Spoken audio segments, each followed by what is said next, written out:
Everyone, and welcome back to the Together Apart video series. We are making our way closer and closer to Shavuot, just over a week to go. On Shavuot, we will celebrate receiving the Torah at Mount Sinai, celebrating the gift of Torah as a source of wisdom and guidance and inspiration and joy in our lives.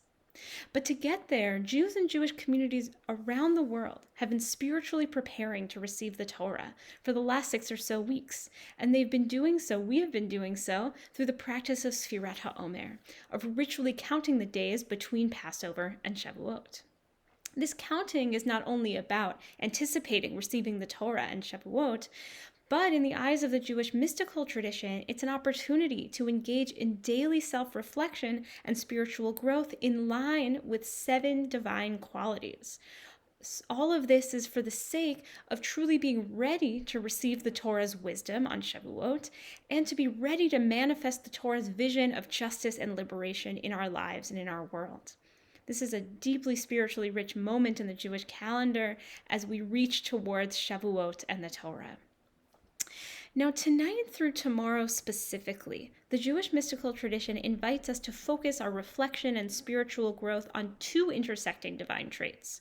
First, the trait of Yesod, which means foundation, grounding, and connectivity, and the trait of Malchut, which means presence.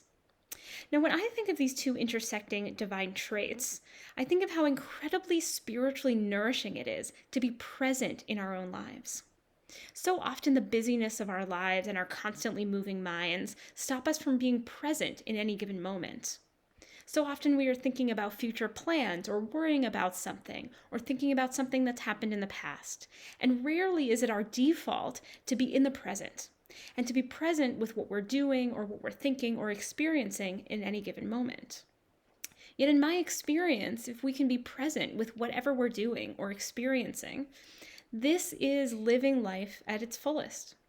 If we can be present in our relationships with ourselves, in our relationships with one another, and with the wider world in which we live, this can be the most grounded, the most connected, and the most enlivening way of living.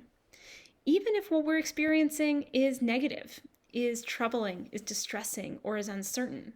In my experience, being in the present and being fully present with whatever is going on allows us to experience being alive in a very deep and very powerful way. Embodying Malchut and being present can be key to experiencing Yesod, experiencing groundedness, experiencing connection, and experiencing a true depth of life. So with this, I'd love to invite us to reflect this week. How often do you find yourself in the present and feeling present with whatever is happening in any given moment in your life? And what might it be like to be more present in the here and now? As usual, I look forward to hearing your responses to these questions. You can reach me at rabbi@bethtorah.org. I look forward to hearing what's on your heart and your mind.